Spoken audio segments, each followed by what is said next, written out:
Hello hi, मी संध्या कुलकर्णी. आज पोळ्या आहेत पण भाजी नाही आहे. आणि आता वेगळी भाजी करण्यापेक्षा म्हटलं काहीतरी पिठलं करावं. मग ते पिठलं, मग ताकातलं पिठलं मी करते. तर म्हटलं तुम्हाला पण दाखवावं आणि आपल्याला पण होईल, कारण पोळ्या आहेत, थोडा भात आहे पण भाजी नाही. तर म्हटलं मग पिठलं केलं तर होऊन जाईल, त्याला पुरवठा होऊन जाईल सगळं. म्हणून मग आता ताकातलं पिठलं करते. तर मी ताकातलं पिठलं कसं करते, याला काय काय साहित्य लागते तुम्हाला सांगते. हे बघा, हे डाळीचं पीठ आहे, हे लसूण आहे बारीक चिरून घेतलेला, आणि तिखट आहे, हळद आहे, आणि हे मीठ आहे, जिरं मोहरी आहे, आणि कोथिंबीर, याच्या छोलीने कोथिंबीर, आणि हे ताक आहे. तर आता हे कसं करायचं, आधी मी गॅस लावते.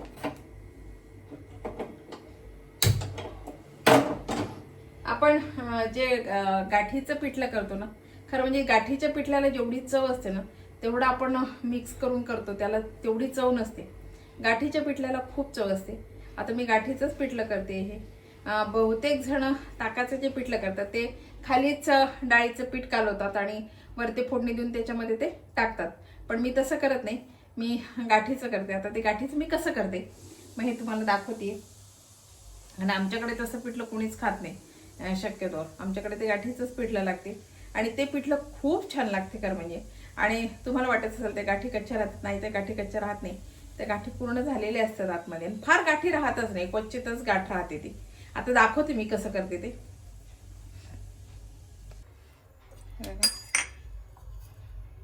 मी आता तेल टाकते. थोडंच करायचं मला, फार नाही करायचं.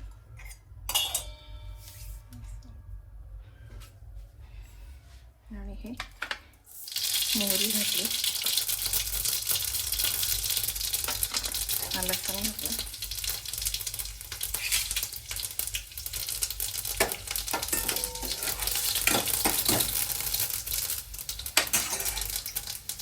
हळद घातली,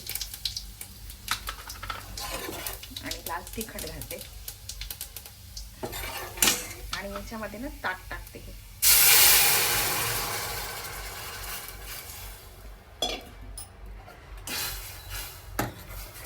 आपल्याला जेवढं करायचं ना तेवढंच ताक घालायचं. त्याच्यामध्ये ताक घातलंय,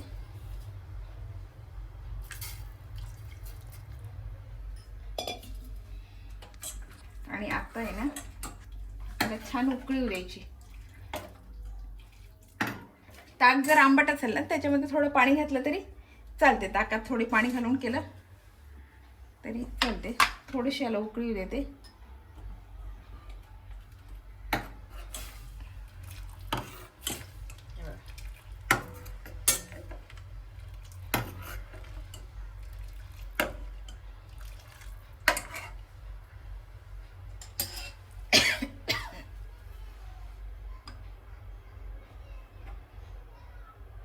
हे बघा, याला उकळी आली आता.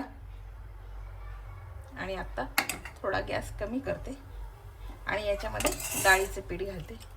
एक मिनिट, एका हातानं घालायचं आणि एका हातानं लगेच ते घट्ट हे केलं पाहिजे.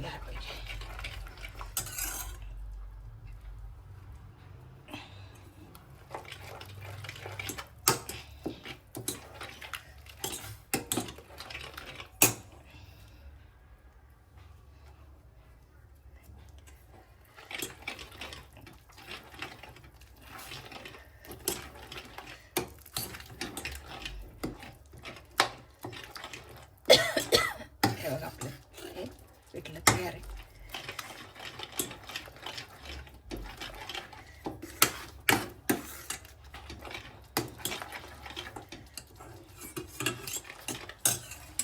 गॅस एकदम कमी केला आहे.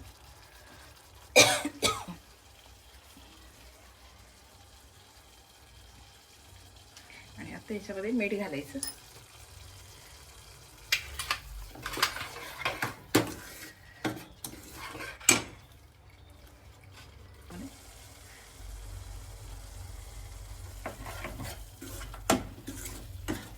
आपलं पिठलं तयार आहे.